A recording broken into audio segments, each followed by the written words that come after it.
Welcome back to Impulsive, the #1 podcast in the world. That's a statistical fact. I know what you're thinking. Logan, you're not on your typical Impulsive set. And you're absolutely right. The backdrop behind me is probably not fooling you. There's a good reason for that. We have a very, very special guest today. One of the biggest crowds we've had as well. There's got to be, 700 to 1,000 people. Closer to the latter. Yeah, standing behind the cameras right now. Hit that subscribe button, guys. I'm going to say before this episode starts, take out a notepad. Honestly, this could be one of the most impactful, impulsive episodes we've ever had, with one of the most special guests we've ever had. And it's actually why we're sitting outside. I got the opportunity from my dear friend and ex-roommate, Andre, to have this guest on our podcast. And he said, the only way he'll do it is if we were able to do it outside. And obviously, with a studio in my garage, that doesn't count. I said, you know what? We'll move it outside for this guy, because I really do. I believe in him, and I was able to attend an event that you guys had the other day, and I just learned how badass and how full of wisdom this guy sitting across from me is. So, ladies and gentlemen, without further ado, we have in our presence one of the most prominent, most viewed spiritual gurus in the world on the premises. Ladies and gentlemen, Sadhguru.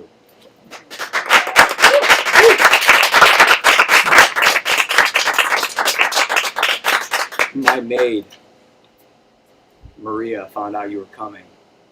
I saw her standing behind the van and shooting me. She was sweating. I said, Maria, why are you sweating? She said, I love this guy. I follow all of his stuff. And she said, I think she's here somewhere. She's right over there. She is so excited for you to be here.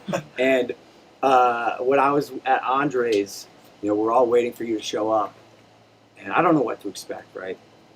But you come cruising in on a motorcycle, took off your helmet, and it's like a divine light just like was shining down on you. And then you took your seat, sang a hymn, and gave these nuggets of wisdom that made so much sense to me. And you caught my attention when you began speaking by saying you were the one that was skeptical of everything. I'm like you. See it to believe it type of guy. You're trying. I'm trying. So that's why I started growing out my beard, because yours is obviously so long, plentiful, bountiful, and full of wisdom. But you caught my attention because the things you were saying seem so grounded in reality. They seem so believable and practical, utilitarian, and applicable to life, and they made sense to me. So just happy to have you here. Andre, again, thank you for making this happen.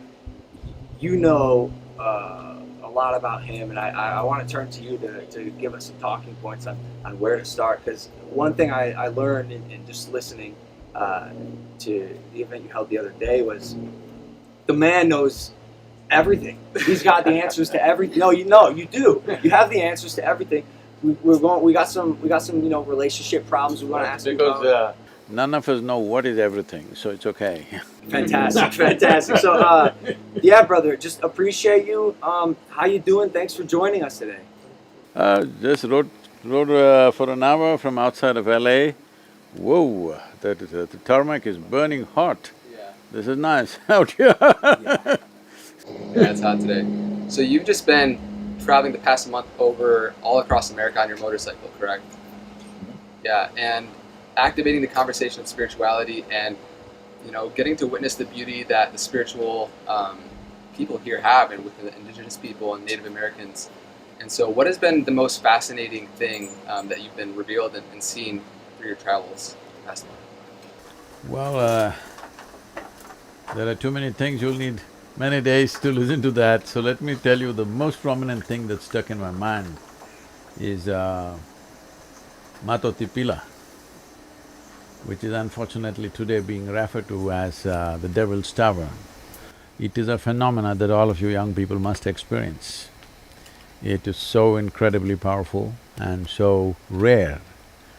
I don't think that form of energy which we refer to in the human body, can I elaborate a bit? Or Sure. This is just an introduction? Yeah, So, in the human body we recognize that for us to be so complex, as you know, we are the most complex creatures on this planet, which a whole lot of human beings are suffering unfortunately, but the complexity is what makes our life rich. To make this life so complex, there are many… our energies are finding expression in many different ways. We identify 114 different ways in which it's finding expression. Of this, it is categorized as 7. So 7 categories, which I think in California you would have heard of 7 chakras and stuff like that. In this there is one particular chakra which is referred to as the Vishuddhi, a region which is in the throat region. This is normally in, I would say, 99% of the human beings, it remains in its seed form throughout their life, it never blossoms, this one aspect. Because if this blossoms, there is such power to that human being that he can touch beyond his physical reach, literally touch, I'm saying. Physically, you can touch life which is beyond your physical reach, you can see things beyond your visual capabilities. So, this is one of the most rarest aspects of human development, which happens only with a very few people who are concertedly focused on that. But here there is a natural structure exuding that dimension in such a powerful way. In many ways, as I've been looking at the Native American culture, their spirituality and how they express themselves, when I see in many ways the fundamental is this energy source, because if anybody wants to propagate or transmit spiritual process, transmit mystical dimensions, it's very important that there's a solid energy source. I was always wondering, where is that energy source? Because we always create one. Before we transmit, we create an energy source which is always like a backup. Without that, you will dissipate yourself. But here there is a natural formation which is standing over 800 feet, phenomenally reverberating. It's a must for all of you young people, you must experience this. I wanna get into how you started this spiritual journey. I found that fascinating when I listened to you speak at Andre's. You were 25 years old. Still am. Still am, I can tell. Multiple successful businesses, and you were praised in the town as being a man of success, a man who had made it. And I probably should let you tell the story about your life. Again.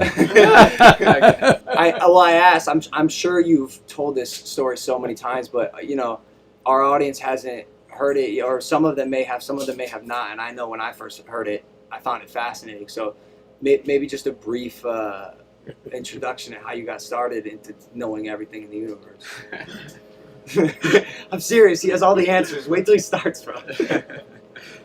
So, see, this happened to me when I was just about 4.5 years of age. Suddenly one day I realized, actually I don't know a thing. Don't know a thing means just don't know anything. If somebody gives me a glass of water, I would be staring at this glass of water for hours. Because I don't know what is water. I know how to use it. Even now, you know how to use water, but do you know what it is really? 2 hydrogen molecules and 1 oxygen. Really? That's textbook nonsense. But what are molecules? But what are atoms? Like that? Right now, 2/3 of the planet is water, covered with water, covered by water rather. It is available in all the 3 states, it's liquid, solid, air, gaseous, everything. Wherever if we want to search for life, we search for a drop of water. Somebody finds a drop of water, a trace of water in Mars, and now we think life is possible. So this is the very basis of our life. But do we know what it is? Actually, with all the scientific exploration, we do not know a single atom, we know how to use it. Even the invisible atom, we know how to break it, how to fuse it, how to make a bomb out of it, how to kill everybody from it, but we don't know what it is. We don't know what it is. So if I find a leaf, I'm staring at it for 4 hours, 5 hours. If I sit up in the night, I'm just staring at darkness for hours. My father being a physician, he started thinking that I need psychiatric evaluation. Doctors, you know. Singing Mike said. I think he was right. Yeah, maybe. So, see, oh, it's him, I thought. So, in this condition, they sent me to school. My mother said, you must pay attention to the teachers, you're always at something else. So I went and paid attention to the teachers. The kind of attention that they had never imagined anybody would pay to them. Nobody had ever paid that kind of attention. I sit there and I know their past, present and future, staring at them, staring at them, staring at them. Sometimes somebody said, don't stare at me like this. I'm just a little boy, 4-5-year-old boy, but they're kind of uncomfortable the way I'm staring at them. So I went to school and initially they started saying things and I sort of understood what they're trying to say. And then I realized, teacher after teacher coming and making actually sounds and sounds and sounds. See, right now, I'm making sounds. Because both of us think we know English language, you're making meaning out of this. Suppose I start speaking in any one of the Indian languages, they will be just sounds for you, isn't it? We're just making sounds. This language is a conspiracy between two people. I make this sound, you make that meaning. I make that sound, you make that meaning, you know? This is the whole thing. So I stopped making meanings and just started listening to the sounds. And every 45 minutes a new teacher will come and make sounds and sounds and sounds. It became very amusing and a big smile spread on my face. But they were not amused at all. So I saw that there was no point and I went to school only when it was absolutely necessary. The rest of the time I had more interesting explorations in the world. So one day it happened, now about 11 years ago, this school where I studied almost 45 years ago or more, they came to invite me for their 125th anniversary, school anniversary. I said, see, please, why me? I was not just a bad student, I was not even a student, I only came when it was absolutely necessary. Why me? They said, see, our school has produced ministers in the cabinet, our school has produced sports stars, our school has produced cinema stars, but you are the only mystic, so you must come. I said, okay, and I went I went there and stood up in the quadrangle to speak. I looked around, same oppressive buildings. And then I looked at this particular room and then I remembered, I was around 12 years of age. One afternoon, because at that time I'm in this condition, I don't know anything. If I pay attention to something, I can't take my eyes off it. I'm just looking at it, still trying to figure it out, what is it? So they can't get my attention. So he asked me a question, something. I just look at him, I don't even hear the question, okay? I hear sounds, I don't make meanings out of it, something. Everybody's blabbering something all the time. So I just look at him and he tries to get an answer from me for about 35-40 minutes, he tries hard to make me say something. When I don't know anything, what is there to say? So I was in that condition at that time, for many days I wouldn't speak. Because there's nothing to say, what is there to say? I don't know a thing. So I was just looking at him. After 35-40 minutes of frustration, he got so mad. He came and held me by the shoulder, shook me violently like that and said, you must either be the divine or the devil, I think you're the later. Well, I was not insulted or abused by this. My problem is, what is this, what is that, what is that, what is that? One thing was clear, this is me. This guy confused me about this also. I look like this, what is this? Is this divine or devil? What the hell is this? Suddenly I didn't know what is this. Till now I was okay. I did not know anything about anything, but I knew this is me. Suddenly this guy confused me. So that is when I started sitting with my eyes closed, trying to see, what is this?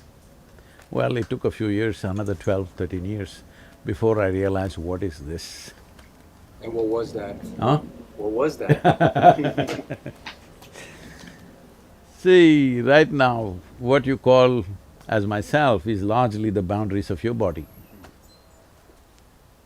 We can do an experiment, actually. Can you? Sure, let's do it. So, you hold both your hands together And with your eyes closed, what you do is you intensely rub it like this for about 30 seconds, as intensely as possible. It's gonna get hot. I don't like this. I really don't like this. Sadhguru, my skin is burning. Now hold your palms about 4 inches away from each other.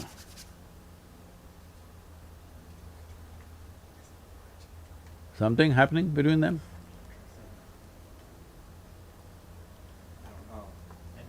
Some kind of sensation happening between them? Yeah. Yeah, my hands are hot. Not about hands being hot, between the two palms, is there something happening?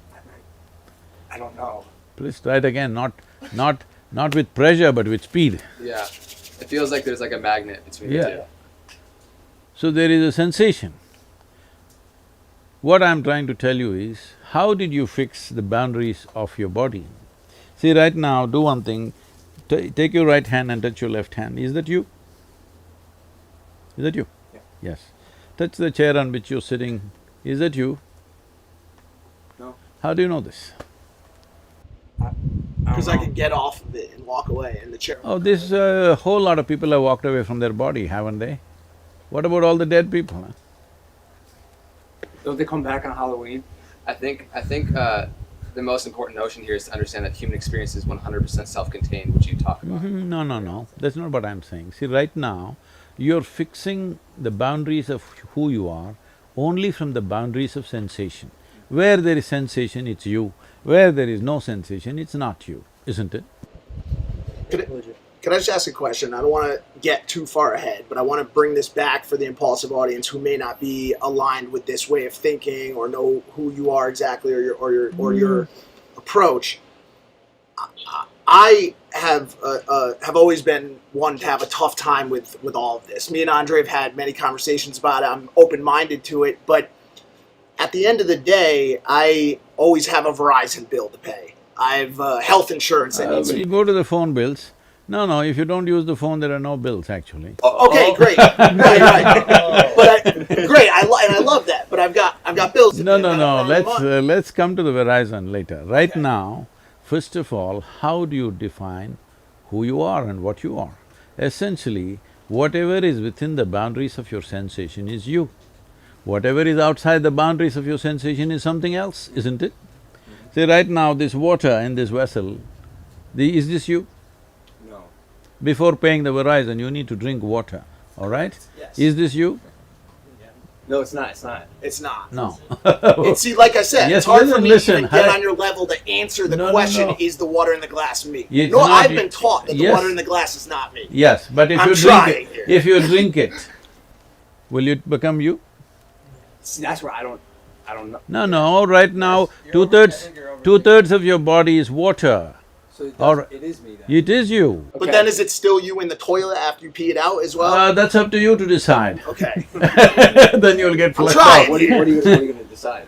Well, I feel like it's more kind of goes through, you know what I mean, like a No, car. it doesn't go through, please. Hello, it's not like gas. I know, it's not like gas or engine oil. Here, your body is a certain composition of food that you've eaten, water that you drank, and the air that you breathe. Yes or no?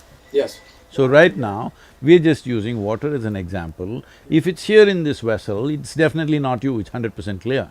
But the moment you drink it, it goes and integrates itself into this body on some level. A part of it may go out, that's a different matter, but the rest of it stays, all right?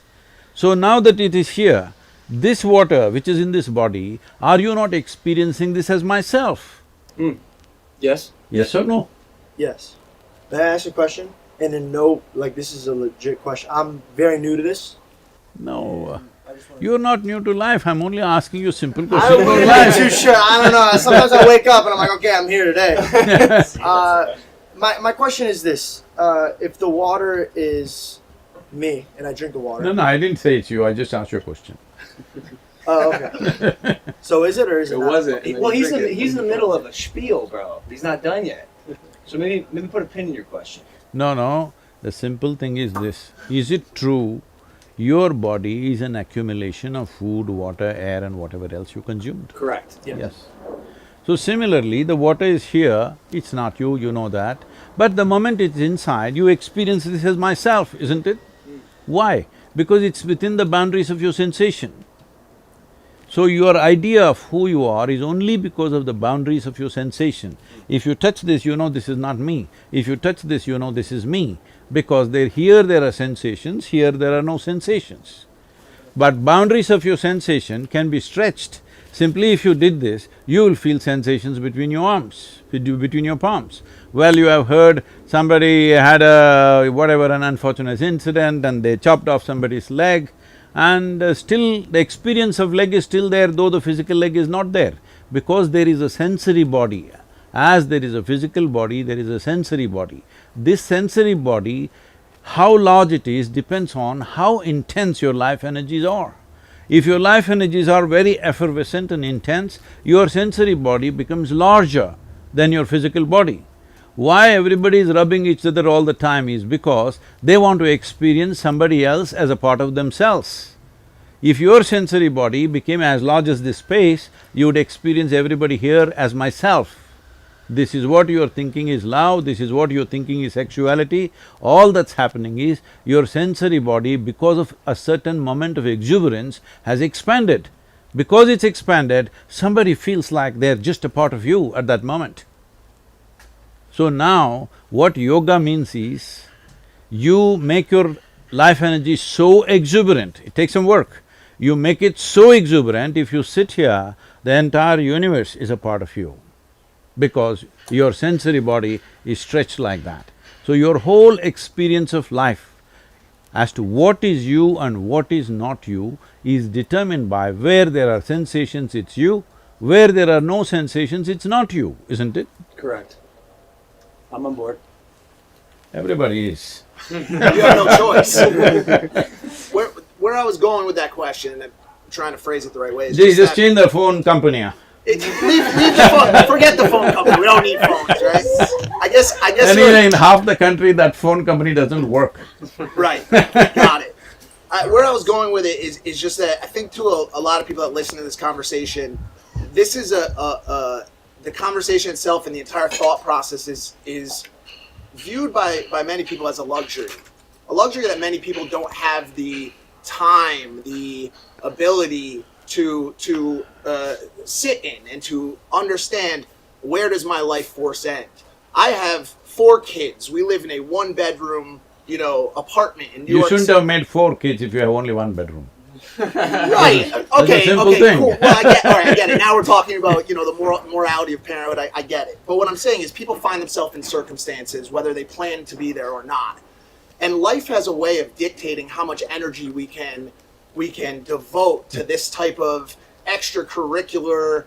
Some would call it paranormal. Some would call it theoretical thinking. You should not. Just You let me should just not. answer this No, question. one second. You should Okay. not put labels on things that you don't understand. Perfect, You just okay. say, right now I don't have time, I don't have energy to do that. I will come to that. Okay? Okay. But don't put names on this that this is extracurricular. It's not extracurricular.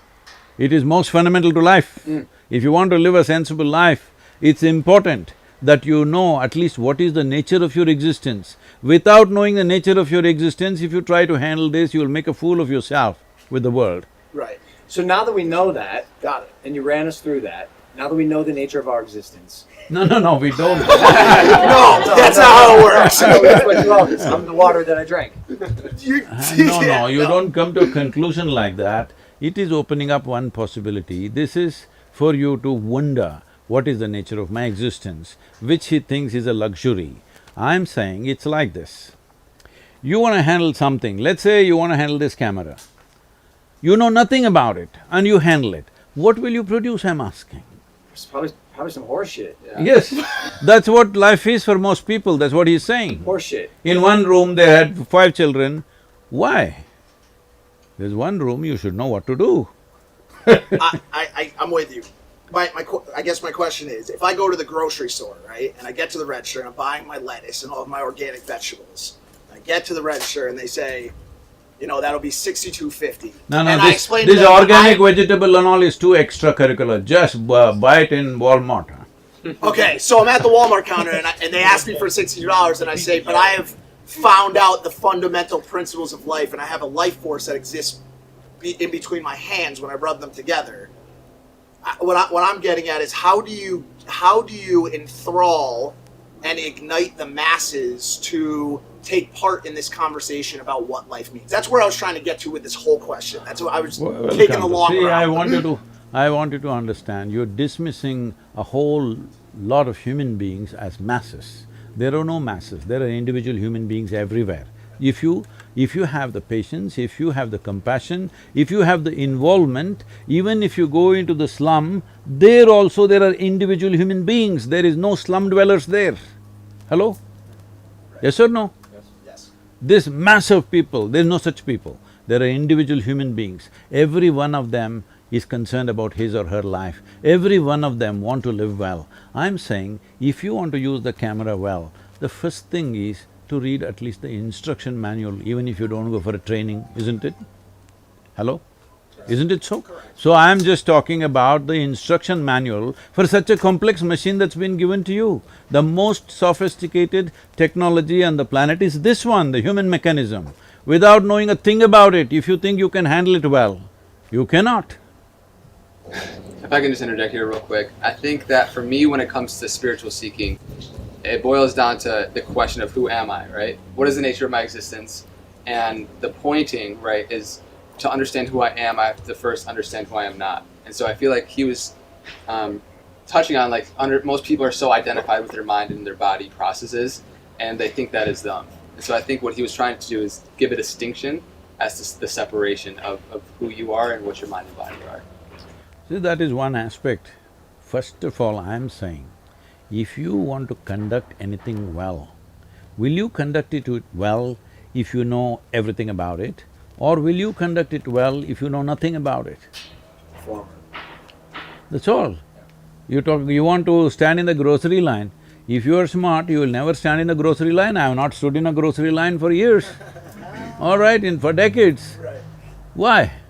Because you grow your own vegetables. you You have a green thumb. It doesn't matter, but somehow you will not end up doing basic things for the rest of your life. You will get to do something better, because every human being is wanting to do something better, wanting to do something bigger, wanting to live bigger, yes or no? Yes, but I don't think many human beings are willing to activate on their desires. I say this all the time. Everyone wants bigger, better, Yes, faster, that's the whole thing. more expensive, more valuable. They are only complaining like this. Right, but aren't willing to do what it Those takes who are to willing make it to happen. understand what is the nature of their life and act upon it. So the curiosity that would lead to the answer to that question, and it sounds like what originally drove you to meditate on that mountain, because I know, again, at 25 years old, there you had a spiritual awakening where you said every cell in your body was some sort of ecstasy. You had no sense of time, and you kept having these revelations. And one time you sat outside for 13 days, and you opened your eyes. You thought it had been what I think you said 25 minutes. So did that sense of curiosity? Is that what led you to go down the path you went? See, we must understand, it is intrinsic to human intelligence to want to know something more than what is there. If you leave your dog out here, he's just sniffing out everything. Even he's curious, he wants to know everything that's there in this garden. What's wrong with the human beings? The only thing that's wrong is they've arrived at too many conclusions, either because of religious beliefs or philosophical beliefs or ideologies or some nonsense that they've concluded, and they've lost the sense of the intrinsic nature of your intelligence is wants to expand, wants to know. This is not somebody has to teach it to you. This is natural. You leave a child, it wants to look at everything, isn't it? So where did you lose it? Because you made up your philosophies of socialism. If I can just riff on that just for a second. For me, when I was growing up, a lot of my friends called me, like they gave me the title of truth seeker, and it was because I asked so many questions relentlessly and tried to poke holes in what a lot of people would say. And You're really unplugged, huh? Just plug in. You can do it. I believe in you. Carry on. And so you speak about how creating conclusions and beliefs about the world, when if you really scope out and take a macro view of like we really don't know what's going on here within humanity, if we scope out and we see that we're a blue marble hurling around a gasifier at incredible speeds, it's like take yourself back and realize that the beliefs that I made about just dogmas and religions and politics and everything that you hold so close is hindering us from being able to look at things for what they actually are. And so if you could just speak on how creating beliefs and conclusions about everything destroy our ability to seek, I think it would be very valuable. See, when you say, I believe something, what does it mean? I'll ask you a simple question, can I? Sure, of course. Extracurricular question. How many of you believe in God? Just raise one hand. Okay. How many of you believe you have two hands? Just raise one hand. Do you believe you have two hands? No, of course. One will do, one hand. Just to prove Yeah. it. So I'm asking you, do you believe you have two hands or do you know that you have two hands? Both. Really? Yeah. How is both? If you know you have two hands, where is the need to believe you have two hands? One follows the other. No. Why not? If you know something, why do you have to believe it? If I know something, why do I have to believe it? Yeah, you know it? I believe one follows the other. No. I believe the truth. I have two hands, that's the truth, I believe it. See, the word believe essentially means you do not know something, but you believe it is so. Sure, but you could believe and know something. See, I believe you are a good guy. What does it mean? So you don't know that. I don't know. And that's what I'm saying, I don't know. I don't know what you are, but I believe you're a good guy. Okay. I believed he's nice and I went to him and he was terrible.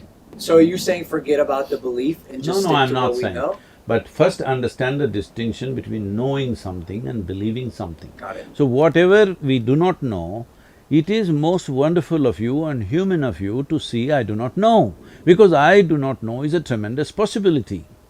Tremendous possibility. The moment you destroy I do not know, your entire learning and expansion process has come to a cease. And this is what you're doing with your belief. That you believe this, you believe that. All these days people were saying, I believe God. Now they're saying in California, I believe in myself. I don't know what that means. Well, I believe in God, and I do know that there's a God. Hmm? So you're saying to sacrifice my belief? I am not asking you to do anything, I am asking you to look at the distinction between knowing something and not knowing something. But do you feel like this would be tricky for Christians, saying that I don't want to get into a religious debate here. All I am saying You brought up is, religion. there is… No, I am talking about belief, I didn't even talk about religious You belief. said other religions are nonsense. When? Like right before you got into this I don't room. think Was I don't that the think term said that? that. Yeah, No. I promise. I could replay it. I don't Really? think you Did he could. use that I don't term? think you can. You can say that. I didn't say that. I'll check it, but yeah, I promise. No, he He didn't goes, say yeah, that. but yeah, I promise.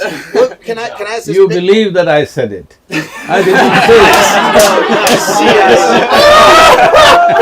it. We knew this was going to happen today. We're not experts. Just bear with us. I'm going to stand by my co-host here. He's going to eat shit on that one. Okay. What is the metric for which something goes from belief to knowledge? Is the Not knowledge. I just want We're to talking about knowing. right. So Let me Is make the- a is- distinction between knowledge and knowing. okay, is the Knowledge is an accumulated information. I know this and that. By knowledge means I have accumulated information. Today everybody is knowledgeable about everything. This doesn't mean to say they know it. They know it through the phone screen, everything in the universe, but they don't know it by experience of anything. So knowing is by experience. I have two hands, is my knowing. I know it is there, all right? Even if I close my eyes, it's there. If you argue with me, it's there. It's there anyway. So belief is something else. Right now I know something, I do not know something. These are two facts of life. If you live in truth, you will know some things, you will not know some things. What you do not know, naturally your intelligence will want to know, you don't have to seek it consciously. The moment you see I do not know, your intelligence will start working. The in-between thing is, what you do not know, you want to believe and make yourself feel like you know it. And that's caused tremendous trouble to human beings, assuming things that they do not know. I think that's one of the biggest problems we're facing right now in our country. I don't know how long you've been here, but I think it's safe to say America's probably the most divided it's ever been, especially with the pandemic going on. Well, you had a civil war, this is better than that. Yeah, it is better than that, but I wonder how close we are to something like that happening. No. Truthfully, we Election the time, riots- everybody gets hot, it's okay. I wanted to build off Sure, of his knowing versus believing. I don't remember which school of thought, if it was Plato or Aristotle, but do you believe that all knowledge comes from what is gathered by one of the sensory parts of life, by one of the senses? Is that your belief? You see something, you believe it. You smell something, you believe it. Or is there room for faith? Is there room for metaphysical understanding of certain things? Do you leave that open, or do you have to experience it through one of the senses? See, if you go by your sensory perception, right now I touch this and I say, it's cool. No, I don't know what this is. Only because it's cooler than my body, I'm saying it's cool. If somebody else who is much cooler than me touches this, they'll say this is warm. Yes or no? Yeah. So I'm saying your experience of senses is a very relative experience. It's good enough for survival, not good enough for knowing the nature of what it is. For survival process, you're seeing, hearing, smelling, tasting, touching, which is what you're saying. To go to the grocery store, all this is good enough. But if you want to know what it is, you cannot know through your senses. How do you know? I want to get into that. How do you find out what it really is beyond your senses? What's the practice that gets you there? It's not about a practice. First of all, see, if you want to cross a border, first you must get to the border, isn't it? Right now you want to go to Mexico, you can't go from here, you must at least get to the border first. So if you want to know, this is why I started with the border, but you went into something else. I said the border of your experience is sensations. If something comes and touches, it's a sensation. If you see something, it's a certain kind of sensation. If you smell something, it's a certain kind of sensation. Everything in your experience is sensation. It may not be sensational, but it is sensation. That is why we are calling them as sense organs. They create sensations in the system. These sensations are vital if you want to live in this world, if you want to survive in this world. Otherwise you wouldn't know anything. Suppose you had no ears, eyes, nose, nothing. Would you know what is here? Nothing, isn't it? Total blank. You fall asleep, what is happening? Your heart is beating, your liver is functioning, kidneys are functioning, everything functioning. Now they're telling you even your brains are functioning. But you don't know a thing simply because all the five gates of sensations have closed down, isn't it? So your experience of life is right now limited to sensory perception, and that is the reason all this confusion, because the nature of sensory perception is such, if you see this part of my hand, you cannot see this part of my hand, isn't it? So you always perceive everything in parts. Now with these parts you are trying to make a whole. It doesn't work like that. Right now, people's understanding of what creation is, what existence is, it's a trillion-piece jigsaw. But they find three pieces, put it together and they form something and say, this is it, I believe this is what it is. You can believe whatever you want. If we work hard enough on you from your childhood, we can make you believe any damn thing in the universe, just know this. Right. I agree with that. Is that a shortcoming of humanity? Is that because our brains have not developed to a point where we are no longer limited by what we see, feel, touch, smell, hear? Or is there a way to break that boundary, and have you done it? See, human brain, there is nothing deficient about it. The deficiency is people are trying to operate without using the user's manual. They don't know a damn thing about their brains. That is their problem because they have lots of beliefs. They have lots of beliefs and beliefs and beliefs, so they can't use their brains. But the moment you see, I do not know something, do you see your brain starts working in a certain way? I think saying I don't know is one of the most powerful statements in the It starts exploring immediately. It's through exploration. You have come to America, I'm saying, isn't it? People came to America because of exploration, not because they believed. Nobody believed there was a land here. They thought they were going to India. Yesterday somebody asked me, what is your experience of, that Columbus landed in America and called the people here Indians, what do you think about it, how do you feel? I said, I'm glad he didn't land in India, but I'm sorry he landed here. You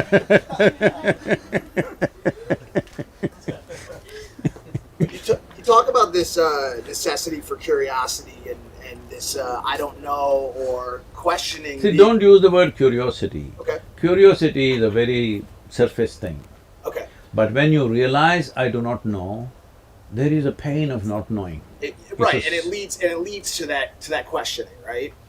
One of the things that some people use that aren't as that don't sit on a meditation system to get to that place of to get to that place of questioning and not knowing and being open to looking at things in new Can ways. I supply some vocabulary?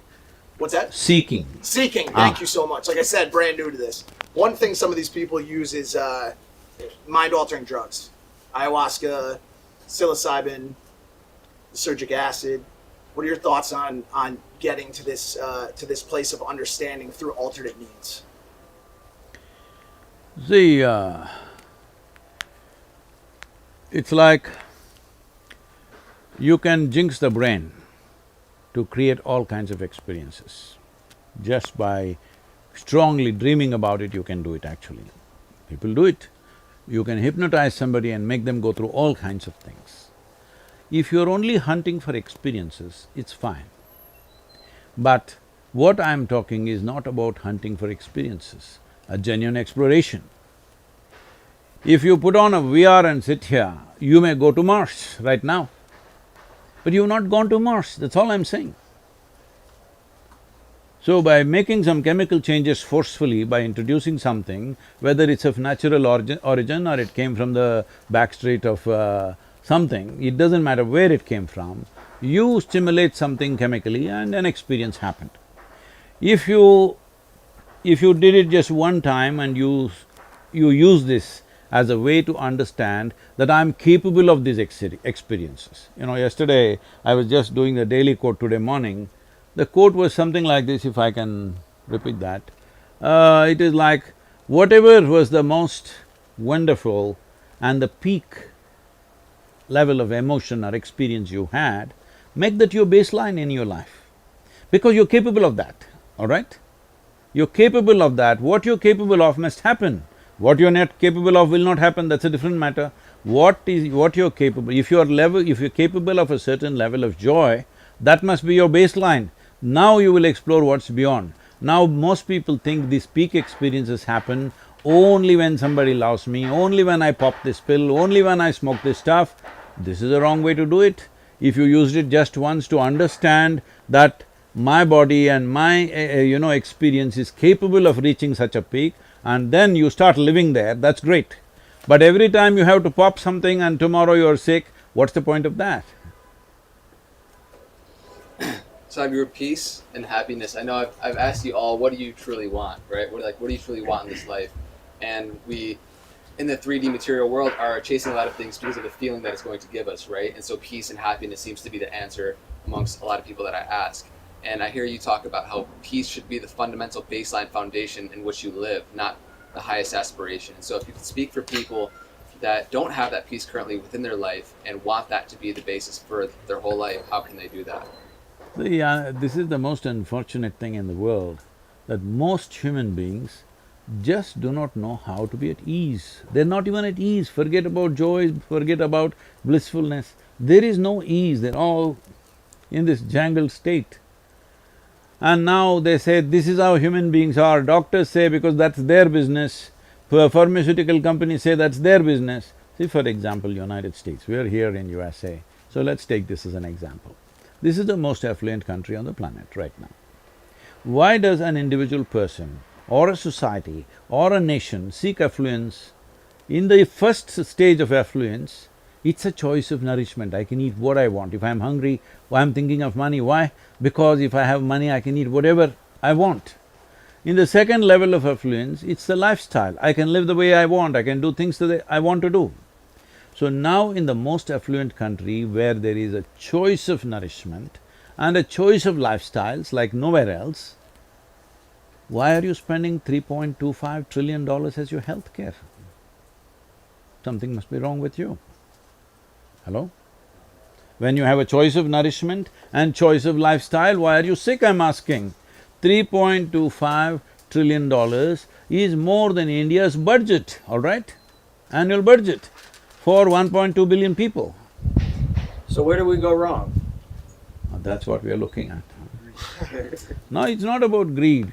The problem is, without understanding, if you do not know how this camera functions and you use it, I'll assure you this is going to break down in 3 days. Yes or no? One who knows it, they may use it for a lifetime. One who does not know it will break it in 3 days, yes or no? That's all you're doing.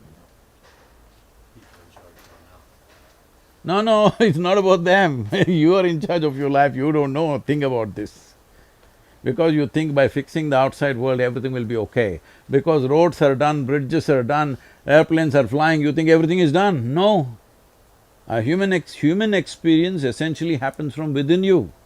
Outside conducive atmospheres we want to create, that is there. See, it's like this. If you look at it, he articulated this in one way. Essentially, what is it that you want? You want pleasantness of the body. If body becomes pleasant, we call it health. Do you want it? So badly. Yes. If it becomes very pleasant, we call it pleasure. If mind becomes pleasant, we call this peace. If it becomes very pleasant, we call this joy. If your emotions become pleasant, we call this love.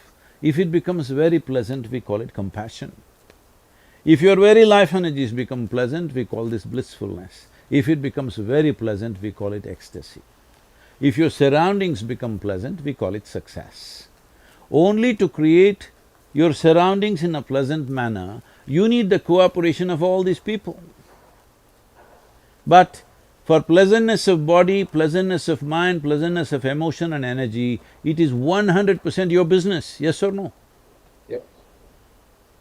So only to create pleasantness around us, we need… because there are many forces involved, we need help from them, we need cooperation from them. Otherwise anybody can make it nasty right now. But what happens in your body, what happens in your mind, in your emotion and your energy is absolutely your business. If you take charge of this, creating pleasantness in the atmosphere, you're at least competent to do it. Otherwise you're always at somebody else's mercy. Why everybody wants to meet the most wonderful person? Why? I'm asking you, why the hell are you not that wonderful person, huh? Why are you looking for that wonderful person to mess them up? Andre brought up something which is near and dear to me, and this is this fight or quest for inner peace. And you speak about this a little bit, and you speak about people's inability to understand and to not ask the right questions or to not seek properly. What are your thoughts on underlying mental health conditions as a combatant to people's ability to find that inner peace? Do you believe in true mental health as scientifically diagnosed, or are you not a believer in it? I'm not a believer or a disbeliever of anything. I'm willing to look at every aspect of life as it is. Is that okay? Everything's Because okay. Who am I to say that it's not okay? No, Sadhguru. because you're continuously coming back to belief, do you believe this, do you believe that? I don't believe a damn thing, nor do I disbelieve anything. What happens when you die? I love that laugh. Why are you making me die? Why don't you ask that question with yourself? What happens when I die? Some things you know best only by experience. Sure, you want me to die right here, right now? Come No, back because and you tell want to us. experience This will it. get a lot of views, I'll tell you that much. And I won't do it. But seriously, so you,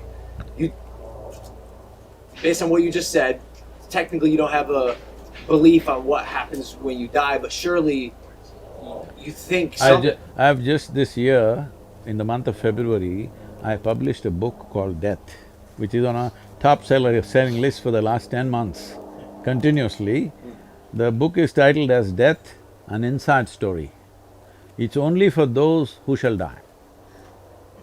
Great gonna marketing. That's gonna Great be plus marketing. how could they Everybody's read it? like, this book is for me. 100%. Of I'll take course. And it. You're a great marketer, Sadhguru. What happens when I die? Well, maybe not me, but like, does one go to heaven? well, which heaven you want to go? Because every religion has their own heaven. This is where it gets tricky. See, Now you've. I'll tell you, because you do not know what is in the heaven, let me describe it to you. Uh, in the Hindu heaven, food is very good. If you're a foodie, that's where you must go. In the other heaven, there are, long white gowned ladies floating in the sky. You like that means, you go there. That one's Mike's. I like food. In another place you will encounter virgin problems. If that's what you're looking for, you go there. But what do you have to do to go there? You got to die first. That's an important thing. When you die, depending on your culture, we will either bury you, burn you, cut you and throw you to the birds, do something with your body, because this body is a piece of this planet. When your job is done, you must put it back. If you've not done anything eco-friendly, at least this much you must do, put the damn body back. Some people are talking about going to Mars with it, all right? You must put it back, that is one sensible thing to do. I'm telling everybody in United States, I know I will become very unpopular. Why are you wasting cutting a tree when a man dies? At least plant a tree, because you make good manure. Have you seen those sacks? Yeah. Have you seen the seriously? Yes, I know. Tree pots. There's these sacks you can place your body in Yep. and a tree will grow. I know you don't need a sack also. In India, we just wrap them in a cloth with salt and everything and we put them there and plant a tree, all right? I gotta ask you, is Mars out of play? Like in the way of that you seek? How can I ask this question properly? Like if I get buried on Mars, is Mars out of play? Your body material, unless you want to be exported to another planet, this material you picked up from this planet, when your job is done, it's best to give it back because it's just a loan. Well, some girls say, Mother Earth gave you this body thinking that you will use it for your well-being and put it back when your job is done. You want to steal it and run away somewhere. well, some girl at Whole Foods once told me that I was just made of stardust. She was very convincing of it. She said, "We're all just stardust." All right. I guess she's wrong. Wait, I guess what I'm getting at is this, like… Let's finish this. Okay. So, these are all different offerings in the heaven, Sure. but this thing is you must die first. When you die, we put your body here no matter what. In which form we put it somewhere, either in a sack or a box or whatever, we put it here. So you went to heaven and you don't have a body. Now what do you do with good food and virgins, I'm asking? Oh, if you have no body, how could you take advantage of the good food and the virgins? I thought just like it's like spirit food. Well, here's why this is tricky, because say you die at a very young age.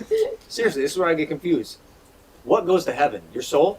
Great. Is your soul, Which is soul, your- right or left? the left sole on my shoe. Is it the soul… something unfortunate happens, a 5-year-old dies. Does the soul of the 5-year-old go to heaven or hell as a 5-year-old soul? See, the Does it go as the soul see, the at the problem age you is passed there is no line between what you know and do not know. That's why all this confusion. Right now, you do not know the nature of your existence, but you're talking about a soul because somebody told you so. I'm not questioning whether it's true or not. All I'm saying is you do not know. Hello? Something may be true, but you do not know. That's the important thing, because unless it comes into your experience, it's not there, isn't it? See, right now, if I close my eyes and sit here and doze off, all these people don't exist because they're not in my experience, isn't it so? It's only what is in your experience which is true for you, rest you're just assuming. If you concretize your assumptions, that's called belief. So you say chase experiences? Are you afraid of dying? Do I look like that? It looks like you're a person who loves life. See, life is not my decision, life has happened to me, okay? If we were able to cause life, that's different, we didn't cause it. Something much bigger than us caused life for us. Now, it's your business to see that it happens at the highest point. Because you've been given an intelligence, you've been given a capability, you must see it happens at the highest point. When I say highest point, not in a social context, but within you. You must be at your peak, otherwise you're a wasted life.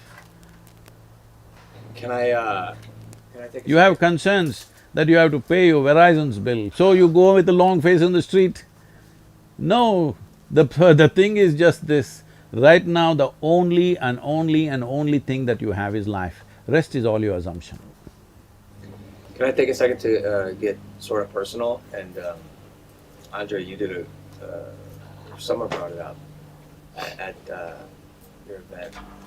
The story of your wife was… It's not a story.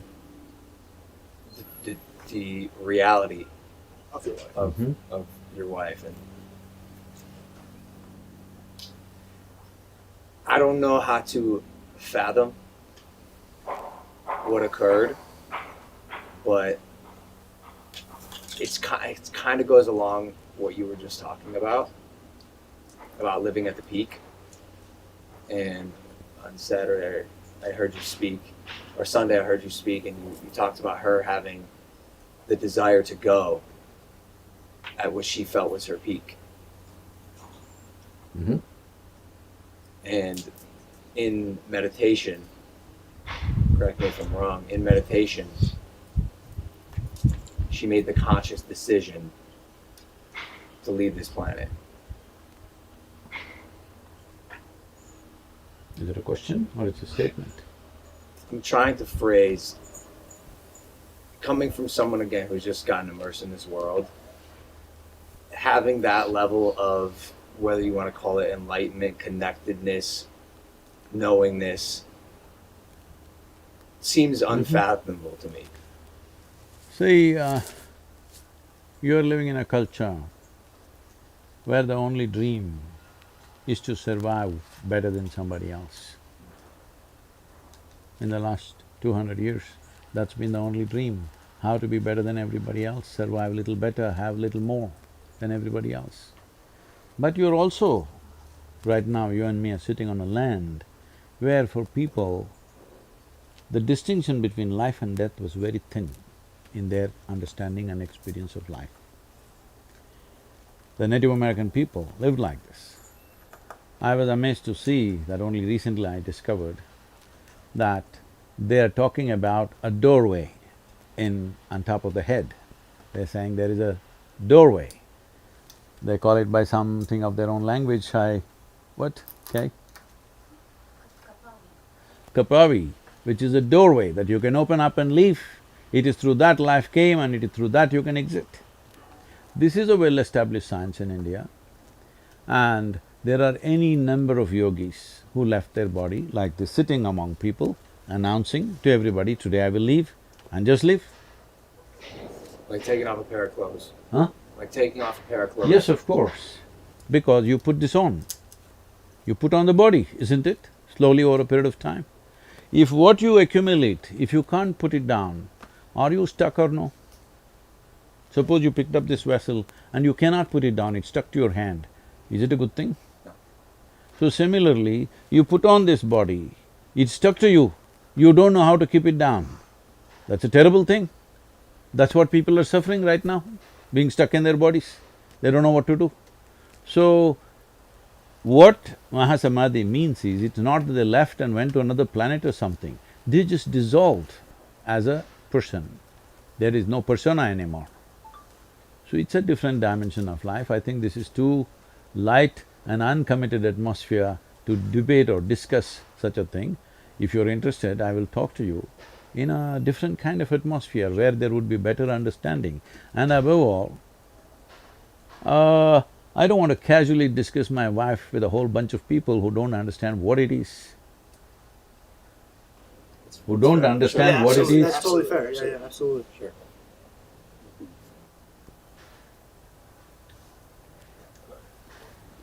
Again, I feel like that can go over a lot of people's head. Anyway, this question came up the other day also, it seems to be bothering all of you. Let me put it this way. The other day also somebody asked a question, I don't remember who, and they said like this, it happened, will you not marry again? So I'm saying, I don't come from that kind of background. One person falls off, pick up another one tomorrow morning. I don't come from that kind of thing, because life's melded in a certain way. And that person evolved to a point where I did not imagine that that person would evolve like that. beyond my imagination, beyond my expectation. Something was done, something that is considered so phenomenal and sacred in the entire culture, and in the yogic culture it is always considered that way. So, when the atmosphere is like that, I don't want to sit and discuss my wife with all the people, all right? I totally get it. I'm sorry if I overstepped any boundaries. I just, that whole thing is fascinating to me. And Yeah, I think you know, from religion to responsibility, from solace to solution, I hear in these conversations, and I'm really curious with the privilege that we have right now in this gathering, and with Logan's influence and the influence of many people that are watching this. They don't know where to begin. It seems like a lot, and it goes over their head. And so, No, Vicky, it's very easy to make it very clear where to begin. Unless you hop in between things like this. Right now, standing in the grocery queue is not even on his mind, all right? He's just throwing it because he thinks that is a philosophy which will counter everything. I want to tell you, I read my Mein Kampf when I was 11, 12. I become a strong activist when I'm just 12, 13, and at 14, 15 I'm thinking of joining armed struggle. So it's not new to me, that kind of logic, that kind of rhetoric, as if it's a solution for everything. Yes, intellectually it looks like socialism, communism seems to be the ultimate solution. Please try it to enforce it and see what a mess it becomes. Go and see in other parts of the world where it's become an absolute mess, all right? So this is not because I like something, you dislike something, it's not about that. Ultimately, when it comes to life, what really works for maximum number of people, that is the important thing, isn't it? Regardless of the success rate of communism or socialism or the grocery line way of thinking, right, that I'm stuck in or have not thought my way out of, it is the way of things in this world right now, in many places, maybe not so much in other places.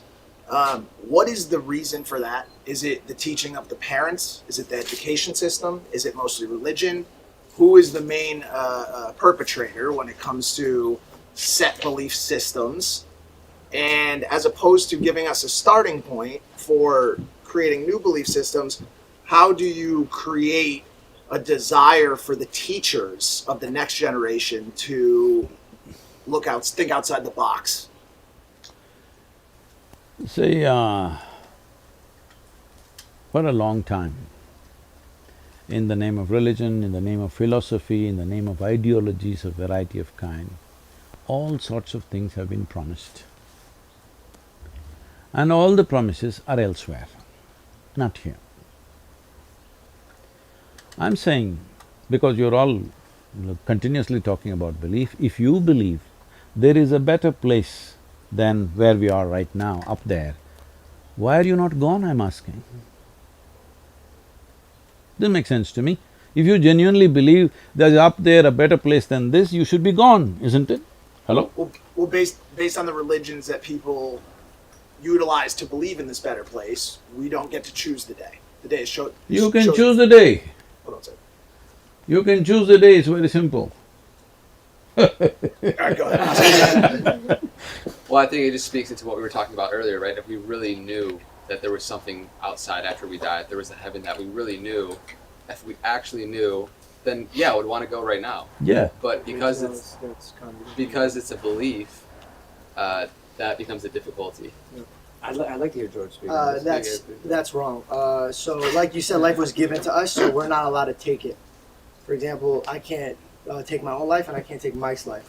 So, redeem the reward that the Lord has given to me at the end of my time, when He has chosen my time, not me, because I haven't gone through what He needs me to go through. Sorry. I agree with you.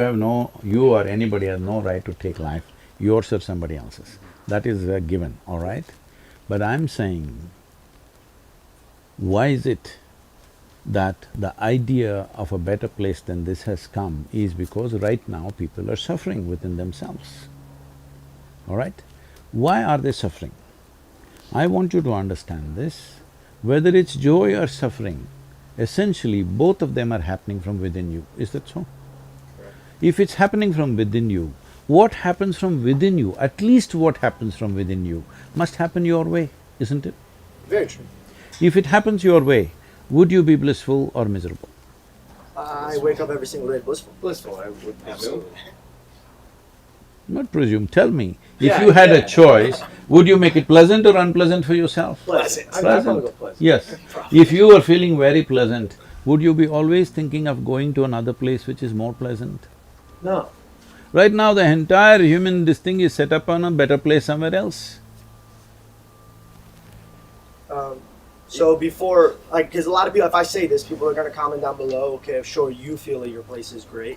But coming from a 2005 George, where I'm working at a 9 to 5 every single day, and I do have a boss to answer to, and I do have bills to pay, and I do have responsibilities that I do not want to take part of, I still found those days just as joyful as the situation I have now because I invited the Lord into my life.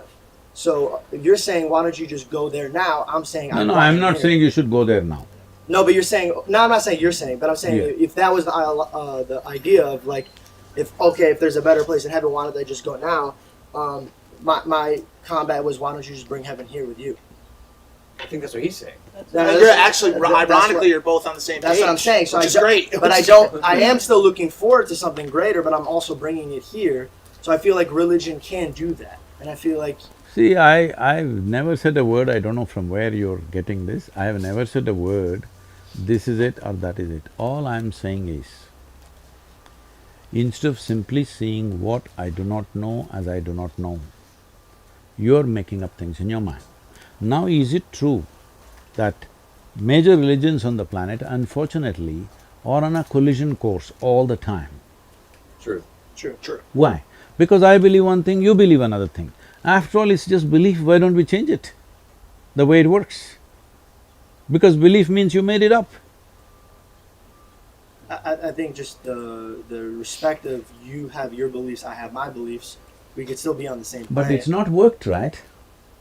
I mean, we're Millions still and growing. millions, hundreds of millions of people have died in the last 500 years Yes. because of my religion versus your religion. Is that a fact?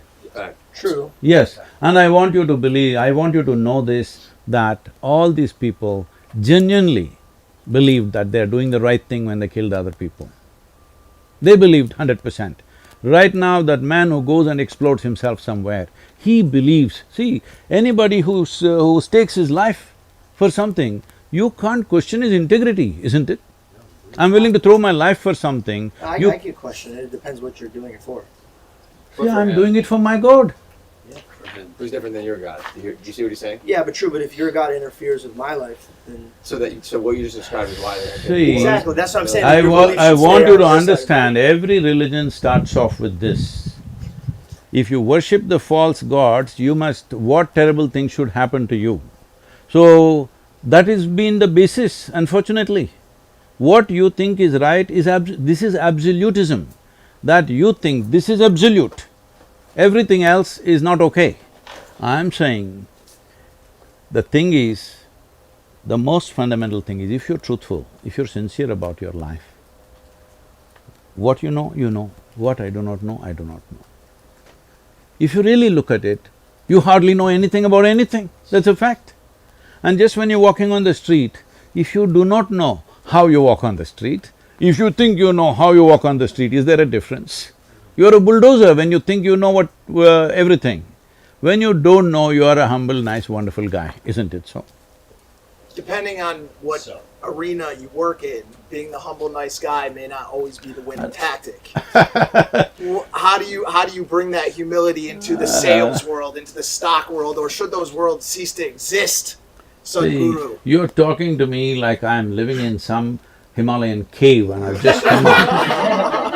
I want you to understand, I'm running an organization with over 11 million volunteers, with variety of activity across the world, all right?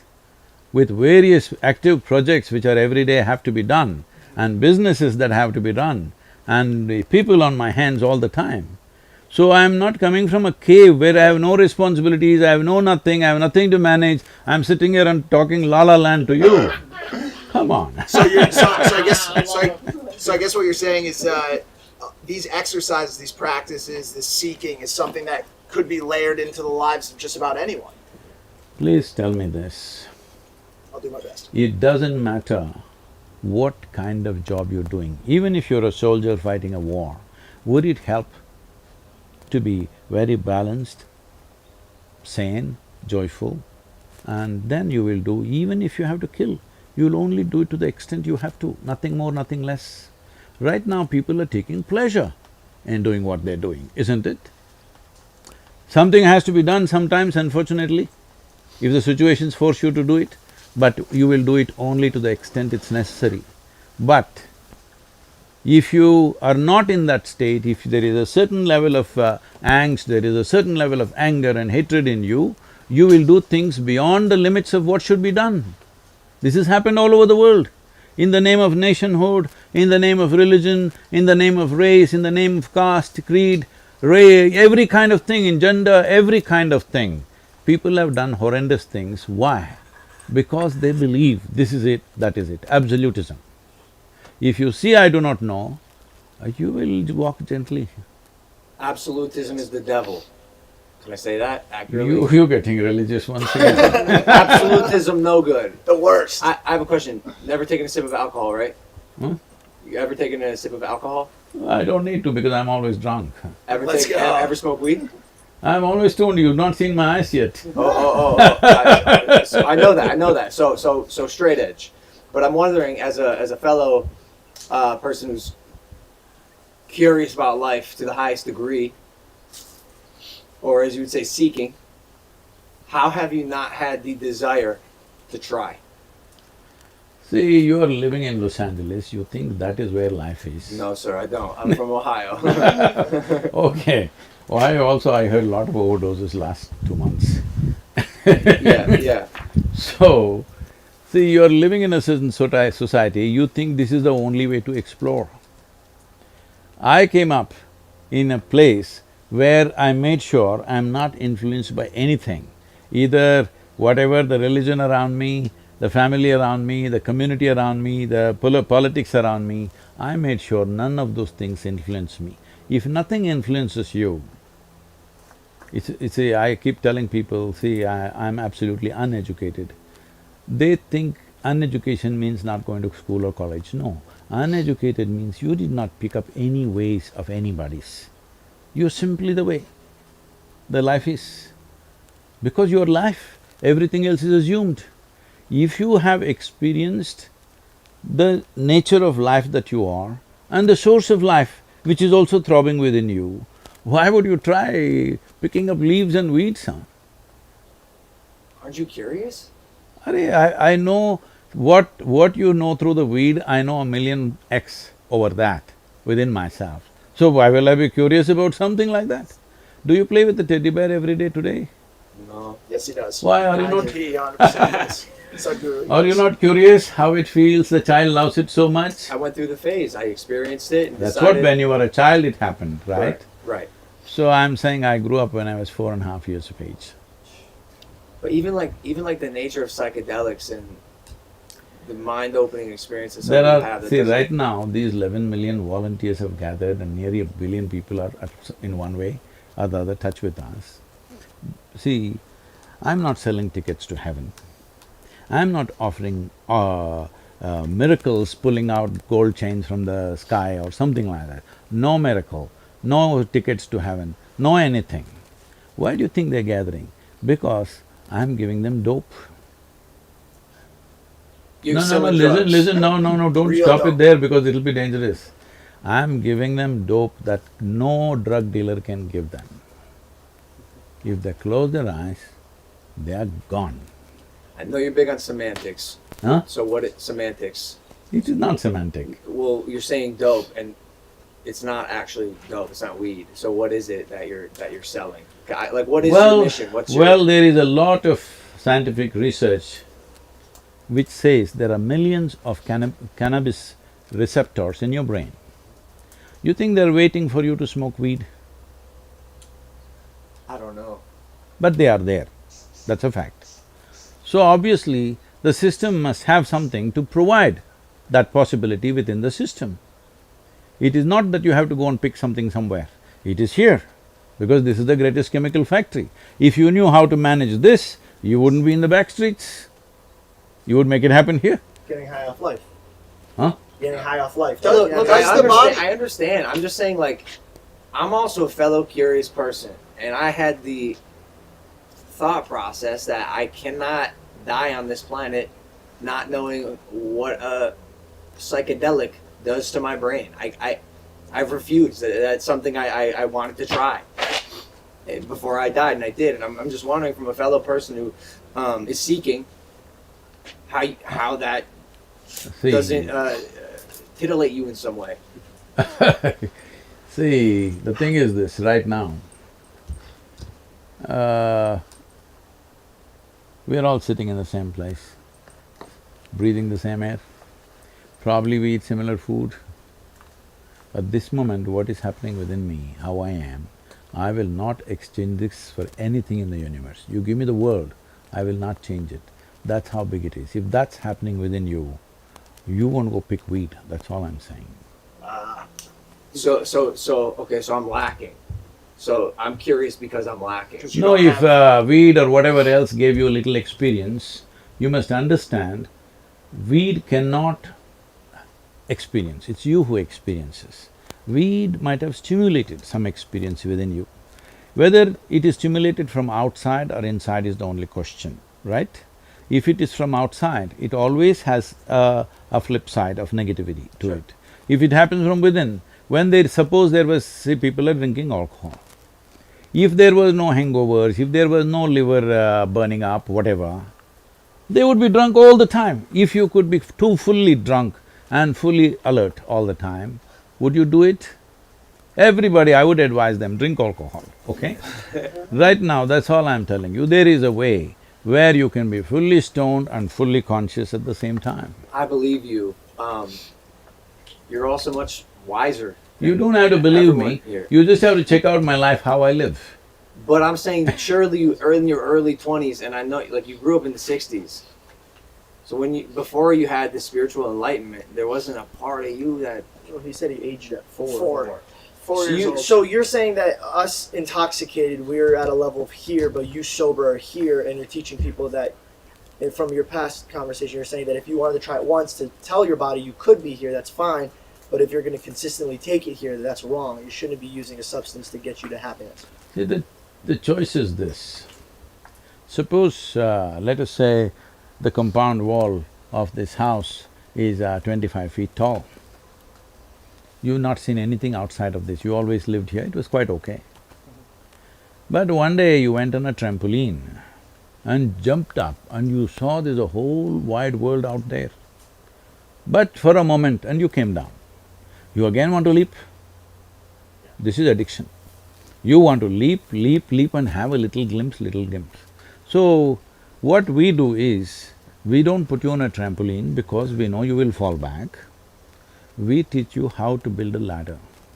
Nothing romantic about it, nothing exciting about it, building a ladder. You build a ladder, climb across the wall, the job is done. Why do you… What if I told you that acid acid… made there be no wall? What if I told you that acid knocked that wall down into a pile of rubble that you never had to climb a ladder over ever again? That's not true. My question is, why build the ladder if you never experienced the trampoline? See, the thing is, that's what I said. It is not because somebody tasted a drug or somebody has got some teaching, somebody believes in a scripture or in a religion that they're looking. It is intrinsic to human intelligence to be wanting to be something more. That something more, if it finds very physical expression, we call it sexuality. If it finds emotional expression, we call it love. If it finds mental expression, we call it conquest or shopping or whatever. If it finds conscious expression, we call it yoga. This is not decided by you, this is the nature of life, it wants to be something more. How you choose to see… if you know only money, you're thinking more money. If you know only these kind of experiences, you're thinking of more experiences. If you know love, you're thinking of more love.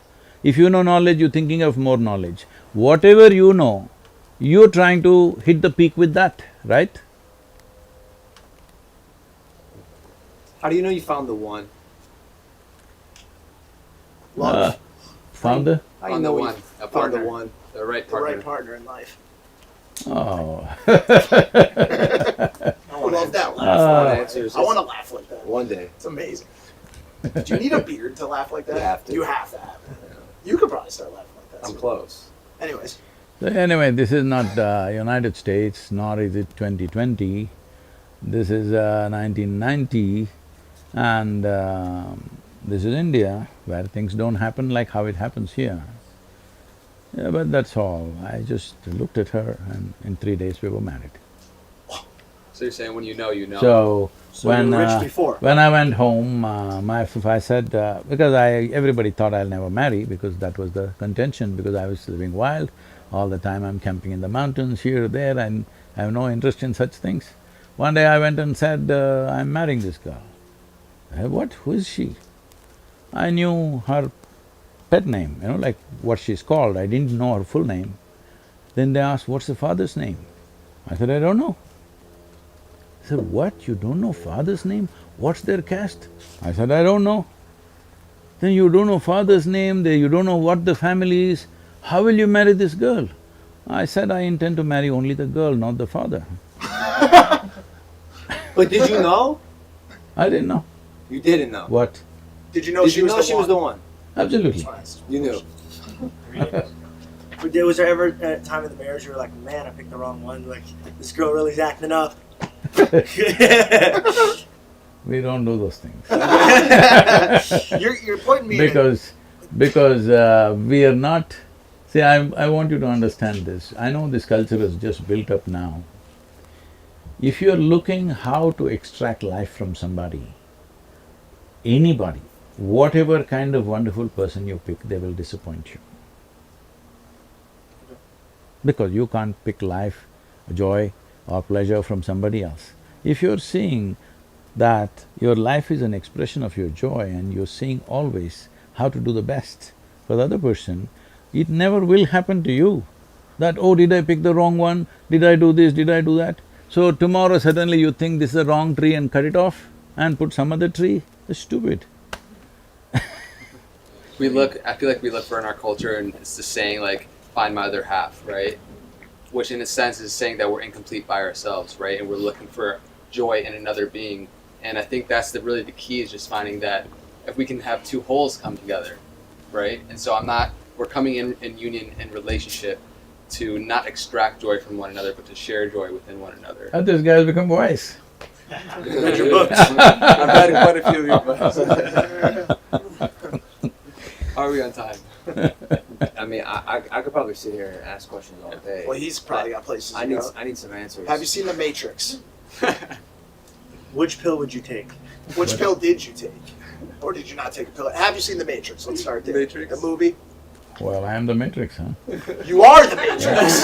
He is selling dope. So wait, He's like Red he's the Bull. architect. He's the architect. Do you watch movies? Can we humanize Yeah, you I wanna as do the Right. take you Well, away from this there was a- Gandalf-esque there was a wizardry for time- a second and humanize you? Do you eat cereal? What do you eat for Sadhguru, breakfast? please tell me. Well, I ride a motorcycle, you see. That's cool. What kind of motorcycle? Well, I have a 1600 GT, it's a BMW. Fantastic. My dad has that motorcycle. He loves it. He loves it. He said he sold a pickup truck that I bought him to buy the motorcycle. He didn't tell me he sold the pickup truck and used the money to buy something else that I didn't give him. So I understand the love for the motorcycle. What'd you have for breakfast this morning? Today. No, I just had brunch in the morning, not breakfast, because I normally get to eat only one meal a day, so What'd you have? it's an Indian food. What's your favorite American movie? Favorite American movie, maybe Roman Holiday. Roman Holiday? You've not I seen- nodded my head like I knew, but I had to. How do you stay cool with so much clothing on? Because I'm cool. Okay? Very cool. Perfect answer. What's your favorite spot you've been to in the United States? I don't go by favorites, but in the last few days, what I've ridden through, like the Arch National Park, the Bryce Canyon and the Zion Valley. Oh, these are most amazing places as nature goes. Utah, most incredible. Have you ever had a near-death experience? All the time, How many? huh? Too many to recount. What was the There's always people always said if there's no danger, Sadhguru cannot exist. So always he's creating dangerous situations for himself. Me too. I punched a window yesterday. I got 9 stitches in my arm. I found out a Pokemon card was fake. Do you know about Pokemon? I've heard, I don't know what that is. It's a good investment. It's a good So I investment. think good we have investment. time. I think we have time for one more question, just due to Sadhguru's time. Again, I can't just like the privilege that we have here with this platform with Logan's audience, and the millions and millions of followers and people that will watch this. Is there something that advice or something that you see in Logan that you think would be most beneficial that would impact people in the most positive way? I know there are many things. Well, compared to a lot of people, he's very alive. If he channelizes that well, the good possibilities. But in the mode that you guys have taken, I don't know whether you guys will channelize now or much later in your lives, because life is a combination of two things, a certain amount of time and certain amount of energy. Time is rolling away. You do something, you don't do something, you're happy, you're unhappy, tick, tick, tick, tick, it's going away for all of us, it doesn't stop for any of us. We cannot say, today I didn't use it, let me roll it back. There's no such thing. Time is just rolling away. So the only thing that we can manage is our energy. Our energies we can manage in such a way, either it is, makes your life very profound. These are two aspects when it comes to life. One thing is to make your experience of life very profound. Another thing is your activity must be impactful. I think you guys are overly focusing on your activity being impactful, not invested on making your life profound. Because right now you think acid will make you profound, smoke will make you profound. Well, it gives you a facade. I didn't say that, I asked you. All I right. asked the question. All right. So I'm saying it doesn't make your life profound. In fact, it makes you frivolous, and it is also possible.